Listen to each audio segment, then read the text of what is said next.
What up, fam? It's episode 75. You know who it is. It's your boy, Pej the Maniac. Follow me on all my socials. You know what this is, Phumblepodcast. Hit that subscribe button. You can now give me some super thanks. It'll help me out. I'm on Fanbase now, as you know. So follow me on all of those. Subscribe to my channel. All right, let's get that out the way, all the boring stuff. Now, let's get to the fun stuff, because I got one of my sisters from my childhood, and she ain't nowhere close right now. She's on a different continent than me right now.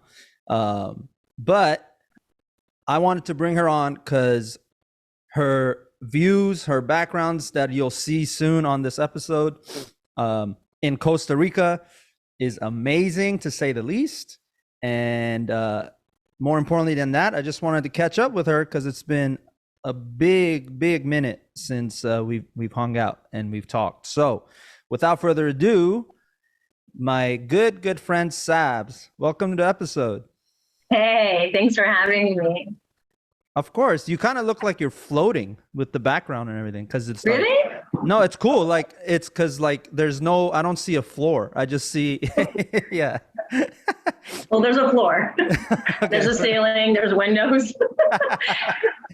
So tell me what is life right now? Let's start there. What's life right now for you? What is it like living in Costa Rica? How long you've been there now, all in all? So almost 2 years. January would be 2 years. Life is great. You know, I'm very humbled by by everything that I have pursued, because it's brought me to a place of peace and a type of freedom that I think a lot of people seek. And I was one of those people. And my journey brought me to a place of peace and tranquility. And, you know, lucky enough to work from home. But this journey has definitely made me just a happier person. I mean, that's ultimately what matters, man. Happiness is everything, and mental health is everything, and having clarity, and I'm so happy for you. Thank you. Yeah. I think we're all in search of that pursuit of happiness. Right, but sometimes we don't know where to look, right?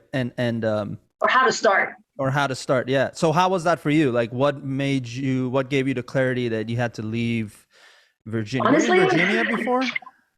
So I grew up in Maryland, Right. and obviously, as you know, the family moved to Virginia after my high school. But no, I moved back to Maryland, and I was living in Maryland in Rockville. And long story short, you know, I think everybody can sort of relate to this. Is, you know, the pandemic hit, and we were stuck at home. And I had my own apartment in Rockville. And, you know, at first it was all fun and games. You know, everything felt like, okay, cool. We're, you know, staying home from work and whatnot. But then it started to get a little deep, you know, not seeing friends, not seeing family, learning to be alone, whatever that, you know, means to people.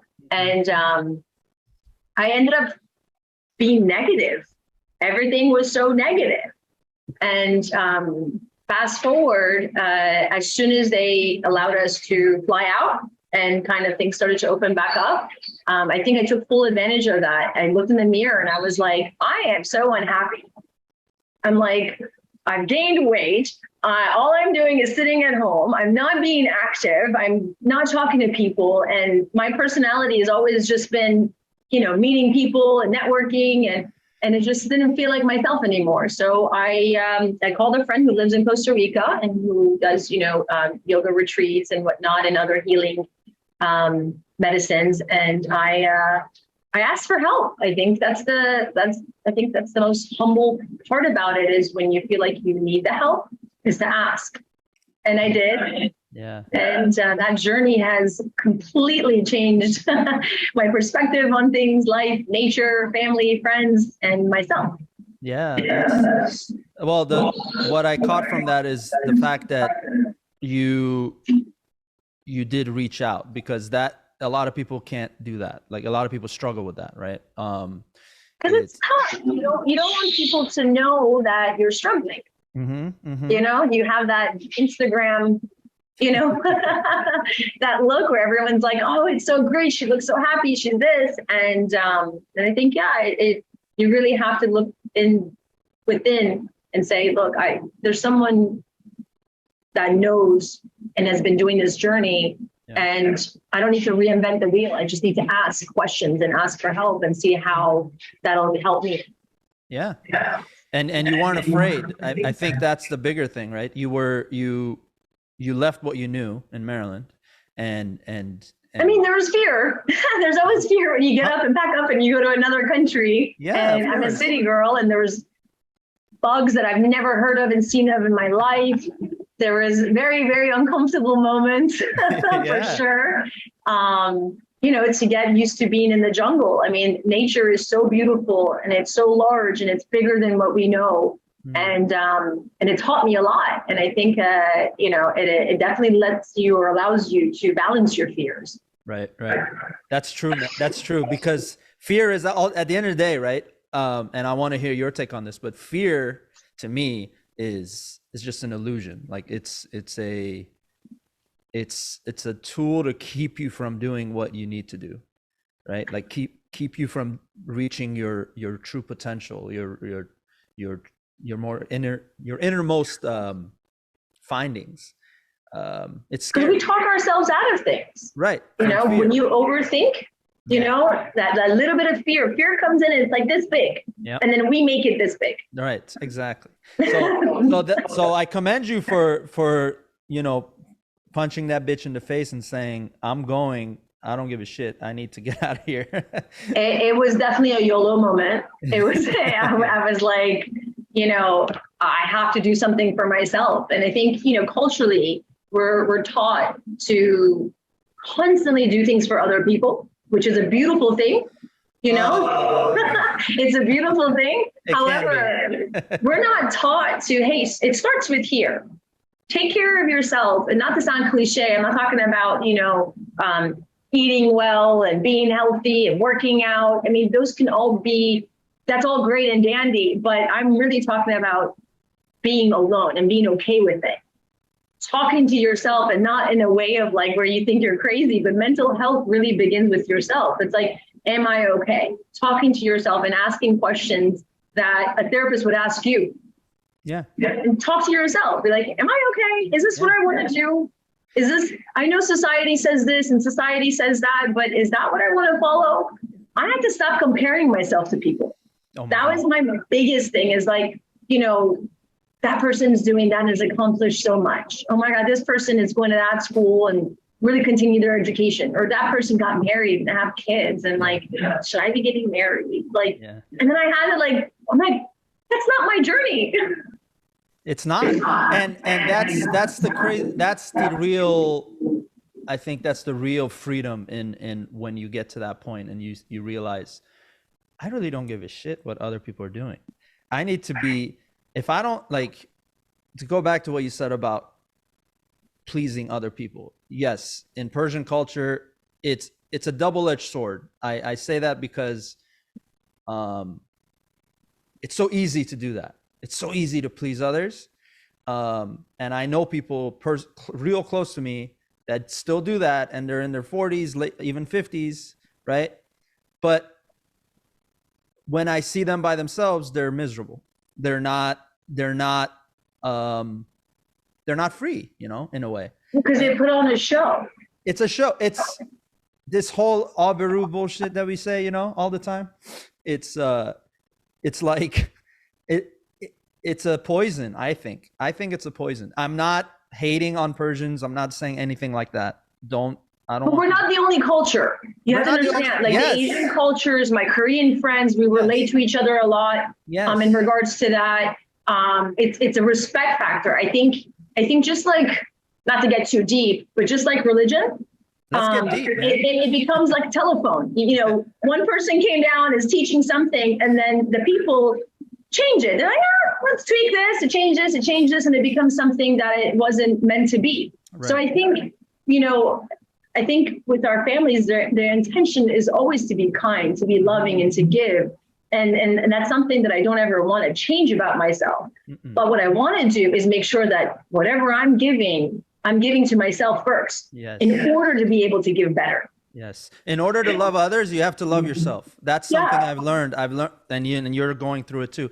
It's self-love is so pivotal because it leads to doing those same things, but then you're not a lost person without it. Like you can do both, and I feel like you're finding it and in the midst of it. Yeah, it's a constant thing. If anyone never tells you, hey, oh, I'm great, this is it, I figured it out, then they're wrong. No. Because every day I'm learning something new. Every day when I meet people on the same path that started 10 years before me are still learning, are still finding new things that help them understand to unlearn a lot of things that we learned when we were kids. Mm-hmm. And when you're an adult or whatever, let's forget about age. As you're growing, I think we need to unlearn a lot of the things that we were taught in order to really learn the things that are important on our journey and on our path. That's right. I mean, that's actually what I feel like real evolution is, because we have to. So it's important, man. We have to.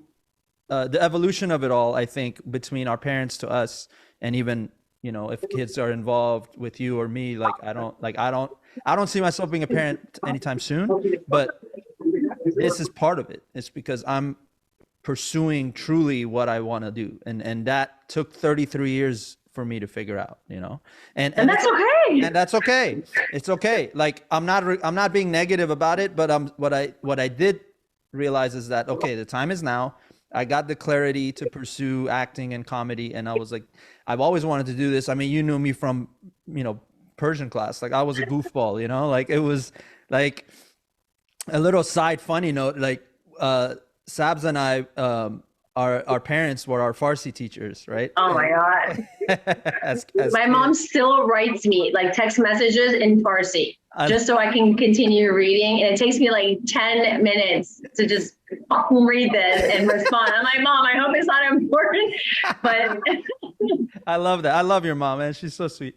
But like, I just remember like our parents being our teachers, and it was just hilarious because I'd get smacked in front of the whole class from my own dad because I was the worst student in the class. Anyway, it was funny. But you weren't the worst student. I was the worst student. Come on. Let's not do that battle because worst student in the sense that I just didn't give a shit and I was just trying to. I still say napkin wrong. I say damsel for all of my life. I'm like, freaking, how old am I? And I still don't know how to say certain things. It's all good. How old were you when you left Iran, by the way? 4. Oh yeah, you were younger than me. I left at 8. Yeah, but yeah. So yeah, you're basically like you don't even have many recollections of that country.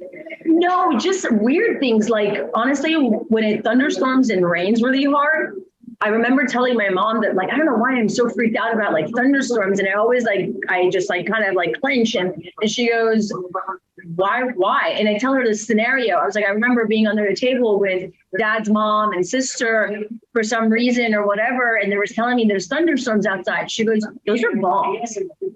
Wow. And I was like, oh, how cool. Damn. So yeah. Damn. So now you associate, these traumas. I mean, I guess for lack of better words, that they trigger you and you're like, oh, that's where it comes from. And ever since I acknowledge that and I understand that, it's been so much better. Like I know why I was afraid of it and I let that fear go. Yeah. And now I actually enjoy thunderstorms and rains. But that's so important that you were able to trace that back with the help of your mom to that. Isn't that's the most interesting part about growth is not just letting things under the rug and be like, oh, I don't really get it. Okay, cool. It's kind of investigating ourselves a little bit. Yeah, and I'm yeah, that's why. That's so neat. We went through that. And then it does humble you because you're like, wow, I lived in a country that was going through so much. And our parents did so much for us to bring us over to have a better life and better opportunities. Yeah. So just kind of it's nice to look back and be like, yeah, starting from the bottom now. It's peaceful, man. It's peaceful. No, I love that. I love that. Let's quote some Drakes. I don't care. Let's bring Drake into this. No, dude, it's great. It's gonna be a very horrible segue, but I want to segue into that beautiful country you're in now. Like some of it's a perfect segue because it's still exactly what we're talking about, because that whole journey of me deciding that, hey, I'm going to figure out what it is about me that makes me me, and kind of like the things that I don't want to be. You know what I mean? I think that's the most important thing is there's a lot of things that we don't want to be. Right. And society makes you believe you have to be. Yeah. So I wanted to kind of scramble that up and be like, that's not what I want to be. That's not what I want to do. All these rules, why? So when, coming over to Costa Rica, not only is it a beautiful, beautiful country, definitely pura vida for a reason. It is, the people here are so kind, they're so loving, they're so giving. And at the same time, like the nature that's here, the trees, the monkeys, the sloths, the insects, everything that being in a city growing up, learning that these beautiful, beautiful creatures that we are in their space. It's really amazing to kind of get myself more comfortable with that and not freak out and scream. My first 4 months, everybody who was in that retreat center would know, like, oh, Saba found something. They would just hear me. They would know that was me, because I would scream, squeak, yell, run. Yeah. Oh, there's the American. Night, there was a cockroach that was this big. No. I swear to God, I don't know if you see my hand. It was literally that. But it flew. Like, I didn't even, and it was like on the wall in my room. And then I was like, well, yes, I'm not sleeping tonight. I literally sat up all night and I was like, how are we doing this? And like, I text my friend, I was like, can you come into the room? I was like, we got to battle this dragon. I was like, I don't know what this thing is. And literally it took us like 15 minutes, because also one of the things that I have learned is we, in the city, we kill things. Immediately, Yes. And here it's like, look, we live in the jungle. It's nature. That thing is not going to harm you. Mm-hmm. It's this whole catch and release that I had to learn. I'm like, catch and what? I was like, catch and kill. And they were like, you need a tranquila, amor, tranquila. And we would catch and release. And Oh, man, well, you did it, right? It's still creepy, man. It was still, there's still things that pop up and I'm like, how? Where do these things come from? It's beautiful, though. It's beautiful, absolutely. Yeah. As long as it's over there. You said there's sloths on the, like, sometimes you see sloths outside your window. Yeah. So my backyard, and I'll send you videos and pictures of it so you can see. I got really lucky with this view, and it's the river. So the beach is across the street, but this river is like full of jungle. And this morning, actually, I saw a monkey. A baby monkey was climbing the trees, because I have 2 plantain trees here. Mm-hmm. They're like family of bananas. And I have this family of turtles. I saw a baby sloth 2 days ago that was trying to get up from the creek. I mean, it's just been so magical. It's really paradise. It's amazing. You're like a real life Jane right now. Except you won't catch me out there swinging on things. I respect their space as long as they respect mine. For sure. Yeah, I live. I'm like a hippie in heels, Like, I love the earth and everything, but I'm not changing like completely and crawling around in the ground. I got you. No, it's cool. You guys are like what is the word? Cohabitating, like in a way. Sure, yeah. I mean, for lack of better words, yeah, because really they're right there. Yeah. We built a house on their ground. Yeah. Do you feel the locals like seeing how initially like your trepidation with all that? Like they're like, oh, it's like, were they helpful, or did they like how is their attitude towards foreigners coming in? It's give and take, because you have to be in all honesty, I think a lot of why they call them gringos, and it's like not the polite way of saying things, is because a lot of expats that come here that don't do the research and are not understanding that, hey, when you come to visit another country, there's a respect line that the way that they live. You know, when you go to someone's house, you don't just put your feet up on the table and act like you live here and go to their fridge. There's a line of respect. Right. And I think that's one thing that, you know, we should always do before we travel, is to learn about, you know, the locals a little bit. And when you carry that respect, you receive that respect. And I think the ones who act some type of way, like they're better than them, then they're going to receive the cold shoulder. Yeah. I think that's a simple way of putting it. You get what you receive. Exactly. I think law of attraction, good vibes, right? Good energy. I believe in all that. That's great, man. That's awesome. I'm happy for you. What are you looking for in the next, like, I don't know, 1 to 2 years? Like, how long do you see yourself being there permanently? Do you see yourself ever wanting to come back? I know you'll come back to visit, but that's a heavy question, because I'll be honest with you, I'm not a huge planner. When it comes to business and work, obviously you have to plan. There's things that have to happen. But in regards to my own personal life, I don't really like to plan ahead. That's good. Because I'm not a fortune teller and I really don't know what's going to happen. And I really enjoy living my life day by day and just really enjoying the moments, because I never used to live that way. It was always like, what are we supposed to do next? Where are we supposed to go next? Yeah. And, you know, and I've had such an amazing experience. I lived in, you know, in Medellin in Colombia for a little while, and I really wanted to live there because I missed the city and I love how beautiful that city is. But at the same time, coming back to the jungle of, you know, of Puerto Viejo in Colombia and in Costa Rica has been probably the most peaceful and balanced that I need, because we work hard. And even though I'm still working from home and I have different projects that I'm working with here, you're still a busybody. Your brain is still moving constantly. You always have to do things. So I think being in an area and making sure your home is at peace and what you surround yourself with calms you and helps you balance your busy life that you have. And that's kind of what I'm doing. So I'm not really concerned about what's going to happen next year. Yeah, that's good. No, that's a perfect answer, because that's actually a teaching moment from you to me. I'm realizing that that's actually what matters, because the future is honestly not guaranteed, and the past isn't the past. So you can't do anything about either of those. So you really can't. You really can't. You got to focus on now. And that's beautiful that, you know, you've come to that. And I just want to button up this whole episode, because honestly, there's so much we can talk about just from your childhood till now, like all the goods and the bads, and, you know, and there's been a lot that you've been through, and I know that personally. We don't need to talk about it here, but I'm just so happy to see you smile and finding your peace. Thank you. It's beautiful. And the closest I've been to that part of the world is the Dominican Republic.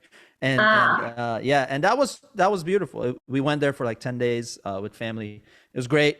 And I may have to come visit you over there, and you know. For sure. Let's do a live podcast here on the beach. Why not? Oh my God. I would 100% want that. I would 100% want that. I actually, one of my podcasts was in Dominican Republic. So I like vlogged the whole experience and I put it out. It was cool. It was an awesome experience. Yeah. I mean, I think I danced 9 out of the 10 days. I was just dancing. Well, listen, there's a lot of dancing here. People, I'm telling you, what's really interesting about here is that you have the best of both worlds. There's no clubs here, but there's a lot of beach parties, tiki bars and stuff like that you can get that vibe with the DJs and everything like that. But at the same time, there's these bonfires where these fire dancers and spiritual healers that do a lot of their cacao ceremonies, and that you could, you know, experience both sides of the world. And at the same time, kind of see where, you know, different people come from, and there are different types of dancings. And it's been really interesting to experience people without judgment, you know, like that's the most important part of habits. And immediately you look at someone and you're just judging them from head to toe. And one of the things that I've been working on the past couple of years is allowing myself to judge, but even out loud, to let them hear, like, wow, I've never seen that before. That's so interesting to me. And this way I'm letting it out and expressing my feelings towards them, obviously in a polite manner, hopefully. But at the same time, it's a type of judging where you're not looking at them and saying, wow, like I would never do that. You know, that is the wrong type of judging. Exactly. I want to say this. I think the word you're looking for is you're speaking with curiosity versus judging. Because I think judging is always has a negative connotation to it, right? But curiosity is, I think, what you're doing. That's a really good way of putting it, Pej, for sure. Because all of this is so new to me. Yep. You know, there's so many different cultures, so many different types of people doing different things. So if I'm going to insert myself into their world, yes, it's going to be strange to me. Yes, it's going to be different. Yes, I'm going to be like, why is she wearing that? Or I can say, why are you wearing that? Right. Ask them because I have no clue. Yeah, you're there to learn. When you go there to learn everything. Learning mentality, Learning mentality. We don't stop learning after school, ladies and gentlemen. It actually starts after school because that's really you're learning about life. And it just never ends. Never ends, and that's the beauty. That's the beauty of life. It's wonderful. I don't want to keep you any longer. I know you have a beautiful life there to enjoy, and I know you also have. Well, I actually have to get back to work as well. Yeah. But that's cool, Sabz. I appreciate it. I don't know if you want to plug away any social media, if you even care about that. I don't know. It's up. No, for sure. You let me know, and I'll put it on there. Sounds cool. This is the first time I've ever done something like this, and if you want to just I guess I can throw in your Instagram, you can just throw it on there. But like, one of the things I do want to say before it ends is if there are people out there who do listen to this and they're curious about the journey of wanting to heal and wanting to unlearn a lot of things that they've been learning and kind of explore themselves and what it's like to live in Costa Rica, or have any questions about anything, they're more than welcome to reach out. Oh, that's sweet. You guys heard. I'm not a advisor of any sort or any therapist, but real life experiences. It's always nice to kind of brainstorm. Absolutely. Just to have perspective, to broaden our perspective, that's always helpful. Yeah. Well, that's sweet, Sabz. Thank you. I appreciate you joining. Man, thank you. Good luck with everything. I'm really proud of you and happy for you and everything that you're doing. This is totally in your element. You've always been literally the light in every room that makes everybody laugh and brings so much joy to them. And that's one thing that I've always remembered about you is just your kindness and how funny you are. So I'm so glad that you're doing this. Love you, sis. That means a lot. Thank you. And I'm not going to stop for nothing. I'm going to continue this, and I'll let you know if I'm coming out there. Sounds good. All right. This has been episode 75. Thank you all for joining. You know where to subscribe to my channel. Follow Sabz on her socials on the screen, and I will catch you guys on the next episode. Thanks, Sabz. Pura vida. Yeah.